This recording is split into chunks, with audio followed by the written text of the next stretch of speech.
안녕하세요 여러분. 조신영 변호사의 법률 이야기에 오신 것을 환영합니다. 법률사무소 약속의 조신영 변호사입니다. 오늘은 법률상담 사례를 한번 나누어 보도록 하겠습니다. 먼저 개인회생 상담 사례입니다.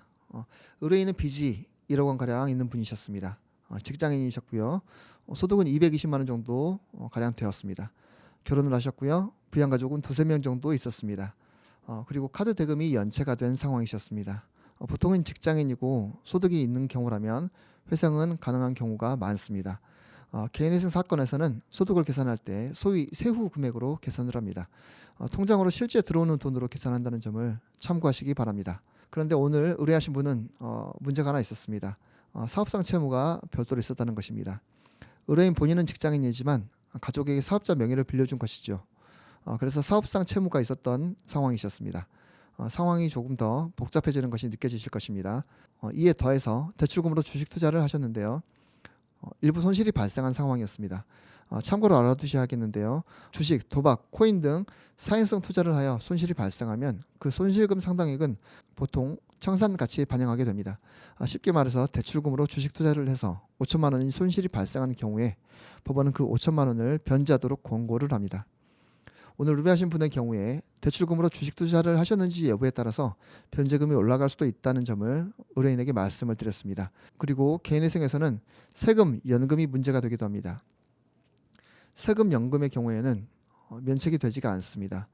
회생채권으로 포함시키기는 해야 하겠지만 우선적으로 세금과 연금이 변제되어야 하기 때문에 체납한 세금, 연금이 많은 경우에는 회생 절차 진행에 곤란을 겪을 수 있습니다.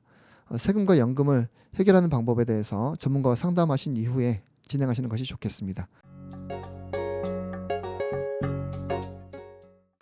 두 번째 사례는 사기 피해를 당한 사례였습니다. 직장 동료로부터 사기 피해를 당하신 사례인데요. 다만 사기죄로 바로 고소를 하지는 않았습니다. 사기범이 사기를 친 이후에 공정증서를 써주었고 재산이 많다는 점을 강조하면서 자산을 팔아서라도 변제하겠다는 식으로 계속 변제를 미뤄온 사건이었습니다. 의뢰인은 사기범과 친분이 있었는데 그 사기범이 제안한 내용에 동의하셨고 돈을 갚기를 기다렸습니다. 하지만 갚을 날이 다가오면 사기범들의 특징이 어떠한가요? 보통 이 핑계 저 핑계를 대면서 끝내 갚지 않는 경우이죠. 이 사례가 그랬습니다. 보통 사기범은 사람을 현혹시키는 기술이 좋은 것 같습니다. 사기 피해를 당하신 분들은 허술했기 때문에 사기 피해를 당한다기보다는 상대를 그만큼 믿은 경우가 많은 것 같습니다. 사기범들의 수법이 보통 재력을 과시하거나 겉모습이 멋들어진 경우가 많습니다. 사기 피해를 당하지 않기 위해서는 사기범의 말과 행동을 잘 살펴보아야겠습니다. 그래서 언행이 일치하는지를 통해서 믿을 만한 사람인지 아닌지 잘 판가름하시기를 바라겠습니다.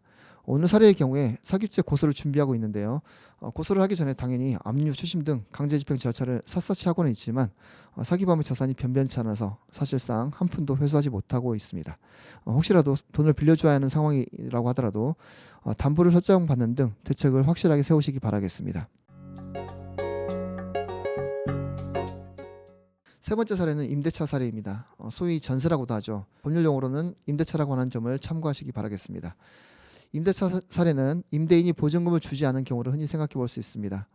반대로 임차인이 월세도 미납하면서 건물에서 나가지 않는 경우도 생각해 볼 수 있습니다. 임대인이 보증금을 반환하지 않는 사례를 살펴보겠습니다. 임대차 기간이 만료되었음에도 불구하고 임대인이 보증금을 반환하지 않는 상황이었습니다. 임대인에게 문자도 보내고 내용 증명도 보냈지만 임대인으로부터는 새로운 임차인이 구해져야 그 돈으로 보증금을 반환해 줄 수 있다는 답변만 받았습니다. 이때 흔히들 임차권 등기를 하려고 하시죠. 집을 빼고 이사를 가야 하는 상황이라면 당연히 임차권 등기를 해두어야 할 것입니다. 임차권 등기 이후에는 소송을 진행해서 승소 판결문을 바탕으로 강제 경매를 신청할 수 있습니다. 참고로 임차권 등기만으로는 압류 추심이라든지 경매 신청을 할 수 있는 권리까지 주어지는 것은 아니라는 점을 알아두시기 바랍니다. 반대로 임차인이 월세도 연체하면서 나가지도 않고 계속 점유하고 있는 상황을 생각해 보겠습니다. 이때에는 임대인은 신속히 조치를 하시는 것이 좋습니다. 보증금이 남아 있으면 월세를 보증금에서 공제를 할 수 있기 때문에 다행이지만 소송을 진행하시더라도 기간이 오래 걸리기 때문에 보증금이 금방 사라지게 됩니다. 그리고 건물 인도 소송을 하시더라도 점유이전 금지 가처분을 같이 해야 하는 점도 참고하시기 바랍니다.